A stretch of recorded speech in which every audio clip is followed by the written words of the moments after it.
El día de hoy comenzaremos a ver funciones polinómicas.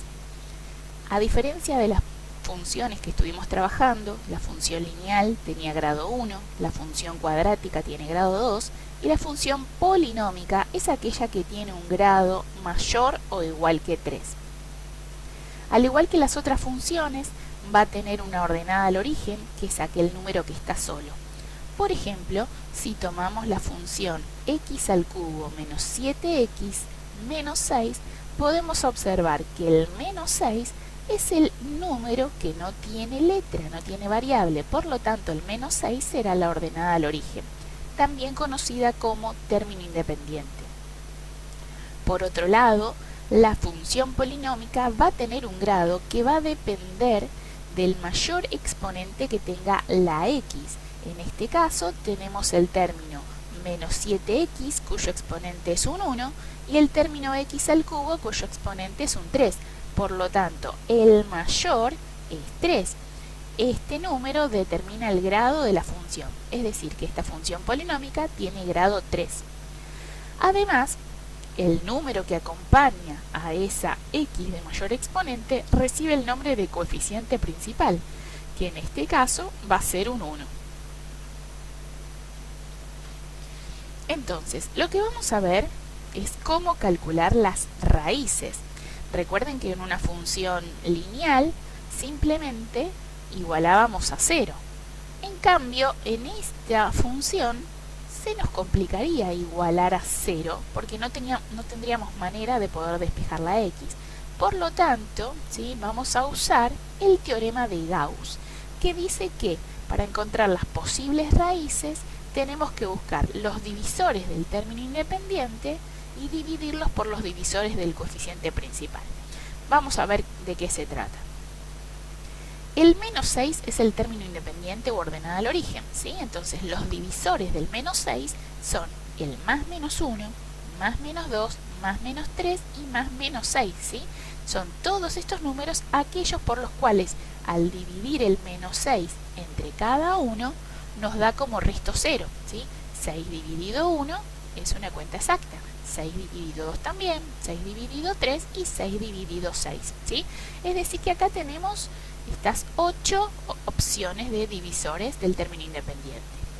Por otro lado tenemos el 1 como coeficiente principal, donde solamente sus divisores es sí mismo, es decir, el más menos 1.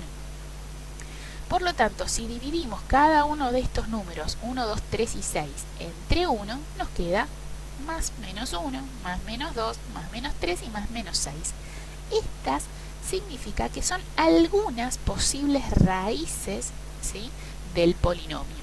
Para poder determinar cuáles son, lo que hay que hacer es reemplazar, es decir, especializar cada número, ¿sí?, en la variable x. Por ejemplo, ¿qué pasa si la x toma el valor de 1? Entonces, la función en 1 va a ser 1 al cubo menos 7 por 1 menos 6.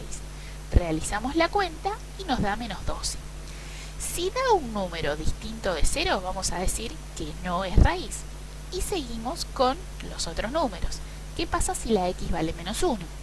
Menos 1 al cubo menos 7 por menos 1 menos 6 efectivamente da 0 y por lo tanto tenemos una raíz. En este caso, como la función polinómica es de grado 3, deberíamos tratar de encontrar 3 raíces. Entonces, al tener una, nos estarían faltando 2. Lo que vamos a hacer es seguir buscando. ¿Qué pasa si x vale 2, menos 2, 3, menos 3? Y así sucesivamente con todos los números que teníamos acá de las posibles raíces, que son el más menos 1, más menos 2, más menos 3 y más menos 6, ¿sí? De estas 8 posibilidades, posiblemente hallemos las 3. Entonces, al reemplazar en menos 1, ya encontramos una. Si reemplazamos en 2, la función en 2 da menos 12, no es raíz. Si reemplazamos en menos 2, la función da 0, entonces es raíz. Y lo mismo sucede en 3, es decir que menos 1, 2, menos 2 y 3, repito, menos 1, menos 2 y 3 son las raíces del polinomio. En esta oportunidad, lo que les voy a pedir es que intenten encontrar las raíces de estas dos funciones, ¿sí?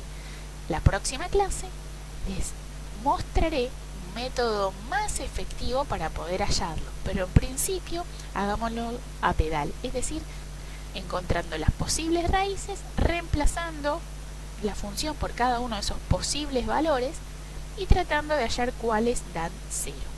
Desde ya, muchas gracias por su atención.